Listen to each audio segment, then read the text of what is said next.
بسم اللہ الرحمن الرحیم۔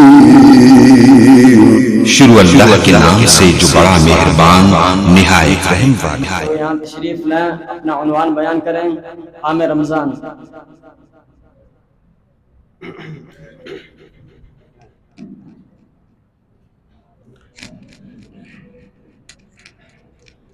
إن الحمد لله رب العالمين والعاقبة للمتقين والصلاة والسلام على سيد الأنبياء والمرسلين وعلى آله وأصحابه أجمعين، أما بعد، قال الله تعالى في القرآن المجيد: ألم نجعل له عينين ولسانا وشفتين. وقال النبي صلى الله عليه وسلم: من يضمن لي ما بين لحييه وما بين رجليه يضمن له الجنة.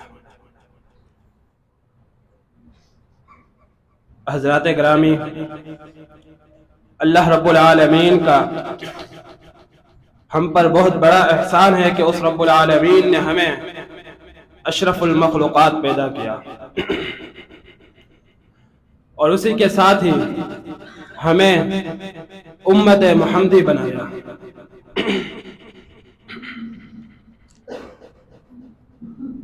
اللہ رب العالمین کے احسانات کے ساتھ ہی ہم پر اللہ رب العالمین کی بے شمار نعمتیں بھی ہیں۔ وَإِن تَعُدُّوا نِعْمَةَ اللَّهِ لَا تُحْصُوهَا، کہ اگر تم اللہ رب العالمین کی نعمتوں کو شمار کرنا چاہو تو تم اللہ رب العالمین کی نعمتوں کو شمار نہیں کر سکتے۔ اس قدر خالق کائنات کی ہم پر نعمتیں ہیں، اور انہی نعمتوں میں سے ایک عظیم نعمت جس کے ذریعے انسان اپنا دکھ درد، اپنا غم، اپنا معاف ضمیر اپنے دوستوں کے ساتھ، اپنے اہل و عیال کے ساتھ، اپنے رشتہ داروں کے ساتھ بانٹ سکتا ہے۔ أَلَمْ نَجْعَلْ لَهُ عَيْنَيْنِ وَلِسَانًا وَشَفَتَيْنِ، کہ ہم نے آپ کو دیکھنے کے لیے دو آنکھیں، اظہار بیان کے لیے یہ ہونٹ دو ہونٹ نہیں عطا کیے۔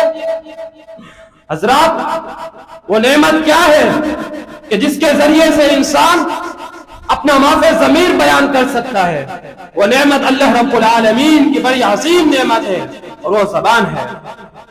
اللہ رب العالمین نے یہ زبان دے کر انسان کو ہر قسم کا دکھ درد بانٹنے کے لیے، ہر قسم کا دکھ درد بانٹنے کے لیے یہ زبان عطا کی، تاکہ وہ اپنے دوستوں کے ساتھ، اپنے بھائیوں کے ساتھ، اپنے رشتہ داروں کے ساتھ اپنا معاف ضمیر، اپنے دکھ درد کو بانٹ سکے۔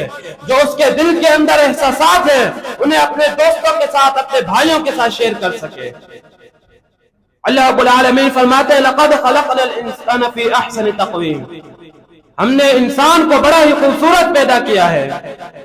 لیکن یہ بات ذہن نشین کر لیجئے کہ یہ نعمت دینے کے بعد خالق کائنات نے ہمیں یوں آزاد نہیں چھوڑا، بلکہ اس کے کچھ قانون بتائے، کچھ طریقے بتائے، کچھ سلیقے بتائے کہ ہم اس زبان کو کس طرح استعمال کر سکتے ہیں۔ اس زبان کا ہم نے کس طرح استعمال کرنا ہے کہ جس سے رب العالمین ہم سے راضی ہو جائے، اور وہ کون سے طریقے ہیں کہ جب ہم اس زبان کا استعمال کریں گے تو اللہ رب العالمین ہم سے ناراض ہو جائے گا۔ پیارے پیغمبر علیہ السلام کا فرمان ہے، آپ صلی اللہ علیہ وسلم نے فرمایا: من آمن باللہ والیوم الآخر، جو انسان اللہ پر ایمان رکھتا ہے اور روز قیامت پر ایمان رکھتا ہے، فَلْيَقُلْ خَيْرًا أَوْ لِيَصْمُتْ، اسے چاہیے کہ جب بھی کوئی بات کہے تو خیر کی بات کہے، ایسی بات کہے کہ جس سے لوگوں کو فائدہ ہو، ایسی بات نہ کہے کہ جس سے لوگ شر میں مبتلا ہو جائیں۔ اگر وہ خیر کی بات نہیں کہہ سکتا تو اسے چاہیے کہ وہ خاموشی اختیار کرے۔ حضرات، اگر آپ احادیث کو دیکھیں تو پیارے پیغمبر علیہ السلام نے حدیث مبارکہ کے اندر منافقین کی 4 علامتیں بیان کی ہیں، اور ان چاروں کا تعلق ہی زبان کے ساتھ ہے۔ پہلا کہ جب بھی وہ بات کرتا ہے، جھوٹی بات کرتا ہے، جب بھی اپنی زبان کھولتا ہے، اپنی زبان سے جھوٹے الفاظ ادا کرتا ہے، اپنی زبان سے ہمیشہ جھوٹ بولتا ہے۔ جب بھی اس کی کسی سے لڑائی ہوتی ہے تو اس لڑائی کے اندر وہ انسان گالی گلوچ کرتا ہے۔ اور تیسری نشانی کہ جب بھی اس کے پاس کوئی امانت رکھائی جاتی ہے تو اس امانت کے اندر خیانت کرتا ہے۔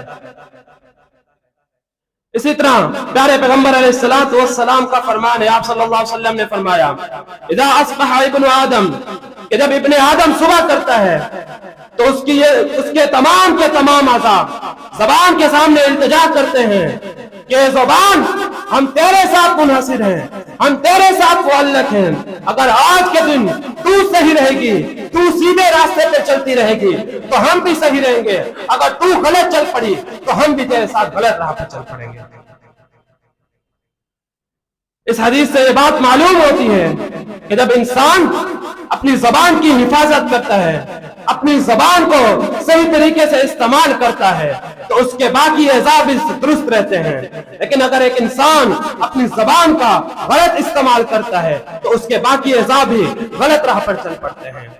روز قیامت کا دن ہوگا کہ جب رب العالمین انسان کے سامنے اس کے نامہ اعمال کو رکھیں گے، اقرأ کتابک کفی بنفسک اليوم علیک حسیبا، اور کہیں گے پڑھ لو اپنے نامہ اعمال کو جو تم نے دنیا میں عمل کیے تھے، آج کا دن حساب و کتاب کا دن ہے، آج کے دن تمہارے ساتھ کوئی ناانصافی نہیں ہوگی۔